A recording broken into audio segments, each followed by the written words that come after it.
Et salut. Bon, on est le 30 octobre, la veille d'Halloween.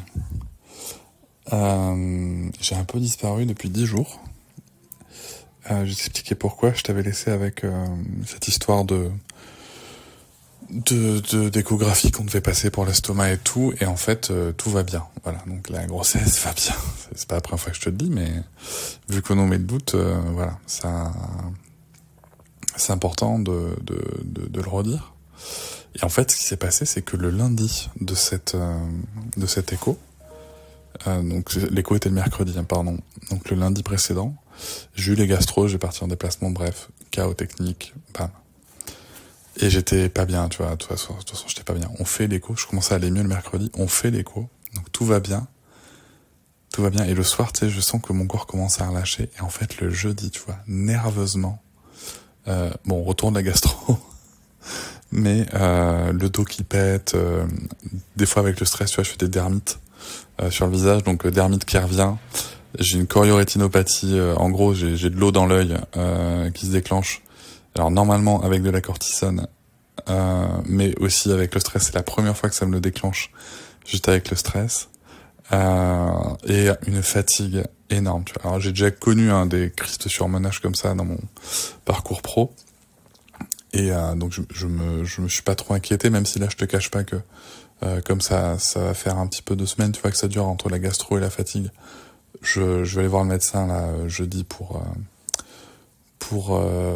bah voilà, juste pour voir avec lui s'il y a un truc à checker ou pas, tu vois, parce que bah mine de rien j'ai 40 piges quoi, donc il y a peut-être des fois des trucs où il faut accepter que voilà, mais bon c'est donc voilà, donc me revoilà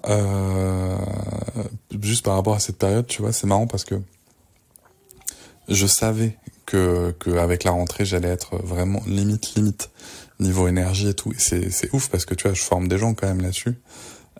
Et je me connais aussi très bien, et tu vois je savais que j'allais être limite, que je flirtais avec la limite, mais ce que j'avais vraiment pas anticipé, tu vois, dans mon planning, dans mes dépenses d'énergie et tout, c'était ce stress de la grossesse et de ces diagnostics, enfin ces diagnostics qui n'existent pas en fait, et ces erreurs de communication ou ces erreurs de lecture qui ont amené énormément de stress et qui m'ont vraiment accablé quoi.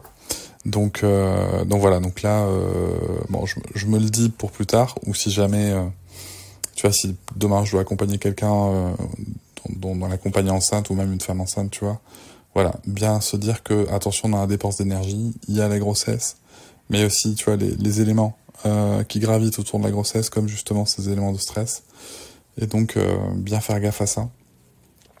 Voilà, parce que je pense pas qu'on aura de 3e enfant, donc ça me servira pas forcément pour un 3e, mais c'est toujours bon à prendre, hein. Donc voilà. Heureusement quand même, tu vois, dans mon auto-coaching que j'avais bien verrouillé tout ce qui était financier, tout des mois à l'avance, tu vois, parce que là en fait j'ai pu m'arrêter. J'ai pu énormément baisser le rythme pendant 10 jours, sans que ça, en étant serein, si tu veux, financièrement, donc ça c'est je suis quand même très content de mon organisation là-dessus.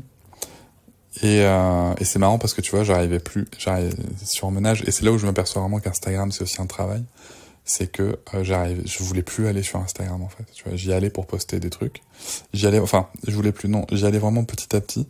Mais tu vois, par exemple, il y a des personnes qui me parlent sur Instagram, des personnes avec qui j'échange, et je leur ai dit non mais viens sur WhatsApp, parce qu'en fait, je voulais ouvrir Instagram que quand c'était nécessaire. Et je l'ai vraiment vécu, tu vois, quand j'avais fait ce type de crise à la Fnac, par exemple. J'avais vraiment le même sentiment d'appréhension en ouvrant Instagram qu'en ouvrant mes mails pro à l'époque. Donc voilà, c'était vraiment intéressant comme période quand même, tu vois, pour tirer des enseignements. Donc là, je suis en rythme un peu ralenti. Et c'est marrant parce que tu vois, avec Noëlla, on se disait, là, tu vois, suite à cet écho, à ce relâchement de l'attention, on se disait, putain, c'est ouf parce qu'en fait, on n'a pas du tout... Il y a plein de sujets, tu vois, qu'on n'avait pas traités, le choix de la matière et tout, alors que pour la première grossesse, on l'avait fait super tôt. Outre le fait que cette grossesse avec un enfant à côté, bah, c'est clairement pas la même, hein, t'as pas le même temps. Il y avait, je pense aussi, tu vois, de manière presque inconsciente chez nous, un côté un peu, ouais, bah attends, on va d'abord être sûr que tout va bien avant de s'emballer, tu vois. Ouais, sauf qu'en fait, du coup, on se réveille à 5 mois. Bon, ça va, on a le temps. En vrai, on a le temps parce qu'on a plein de choses déjà qui restent de Sarah, mais voilà. Donc c'était pour te donner des news.